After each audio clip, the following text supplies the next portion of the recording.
Jalpaiguri medical college ও হাসপাতালের ভেতরে থাকা মাতৃমা রোগী প্রতীক্ষালয়ে রাত্রি নিবাসের কাজের জন্য মঙ্গলবার শিলান্যাস হলো বিধায়ক ডাক্তার প্রদীপ কুমার বর্মার হাত ধরে। কেননা অনেক দিন ধরেই দাবি ছিল ওই প্রতীক্ষালয়ে রাত্রিবাসের ক্ষেত্রে উপযুক্ত ব্যবস্থা করা হোক, ফলে সেই সমস্যার আর প্রতীক্ষার যেন অবসান হতে চলেছে। আর সে কাজ দ্রুত গতিতে চলছে বলে জানা গেছে। আসলে জলপাইগুড়ির বিধায়কের উদ্যোগেই নির্মাণ কাজ হচ্ছে মাতৃমার পাশে থাকা প্রতীক্ষালয়। রোগীর আত্মীয় পরিজনদের দাবি বেশ কয়েক বছর ধরেই ছিল এখানে যেন একটি ভালো প্রতীক্ষালয়ের ব্যবস্থা করা হয়। কেননা এই জেলার তো বটেই, এছাড়াও কোচবিহার জেলার হলদিবাড়ি অঞ্চল থেকেও অনেক গর্ভবতী মহিলা এসে থাকেন মাতৃমা বিভাগে।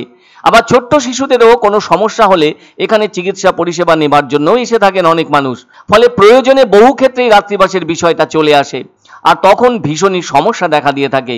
অনেক ক্ষেত্রে বিপদ মাথায় নিয়ে রাত জাগতে হয়েছে অনেক রোগীর আত্মীয় পরিজনদের। ফলে যন্ত্রণা কষ্টের সাথে তারা রাতগুলো কাটিয়েছেন।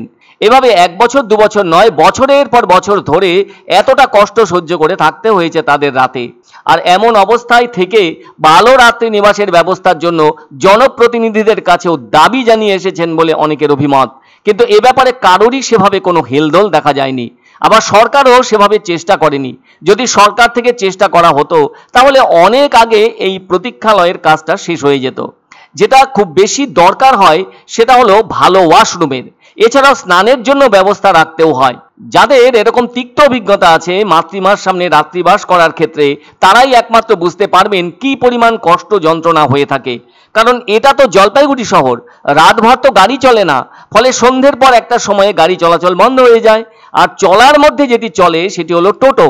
তাতেও তো টাকা লাগে প্রচুর। সময় আর টাকা লাগা মানে সমস্যার মুখে পড়া। আর টোটো ভাড়া করে কজনই বা যাওয়া আসা করতে পারে? টাকার বিষয়টা তো যথেষ্ট কঠিন। ফলে বেশিরভাগ মানুষকেই রাত্রিবাস করতে হয় ওই মাতৃমার সামনে। শীতের দিন আর বর্ষার দিনগুলিতে চরম কষ্ট করে থাকতে হয় সবাইকে। যাদের এভাবে থাকার অভিজ্ঞতা আছে তারাই একমাত্র বুঝতে পারছেন কতখানি কষ্ট সহ্য করে থাকতে হয় রাতের দিকে। তাই দীর্ঘদিনের ওই দাবির বিষয়টি যেন পূরণ হতে চলেছে। বর্তমানে যিনি জলপাইগুড়ির বিধায়ক আছেন সেই ডাক্তার প্রদীপ কুমার বর্মা, তারই ঐকান্তিক প্রচেষ্টায় বিধায়ক তহবিলের টাকায় গড়ে তোলা হচ্ছে রাত্রিবাসের জন্য প্রতীক্ষালয়ের কাজ।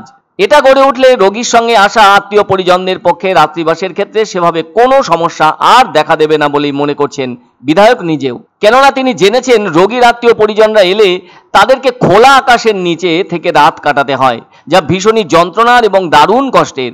ঝড় বৃষ্টির দিনে তো বটেই, আবার শীতের দিনেও যথেষ্ট দুঃখের বলে মনে হয় সকলের। তাছাড়া পেশায় তিনিও একজন স্ত্রীরোগ বিশেষজ্ঞ। ফলে কষ্টটা ভালোই উপলব্ধি করতে পেরেছেন বলেই ওই রকম একটি উদ্যোগের বাস্তবায়ন করতে চাইছেন। সেজন্য তিনি তার বিধায়ক এলাকা উন্নয়ন তহবিল থেকে 19 লক্ষ টাকা খরচ করে একটি প্রতীক্ষালয় ও টয়লেট সহ আরও কিছু কাজের শিলান্যাস করলেন তিনি। সেজন্য তিনি এ প্রসঙ্গে বলেন, আগামী কয়েক মাসের মধ্যেই প্রতীক্ষালয়ের পুরো কাজই শেষ হয়ে যাবে।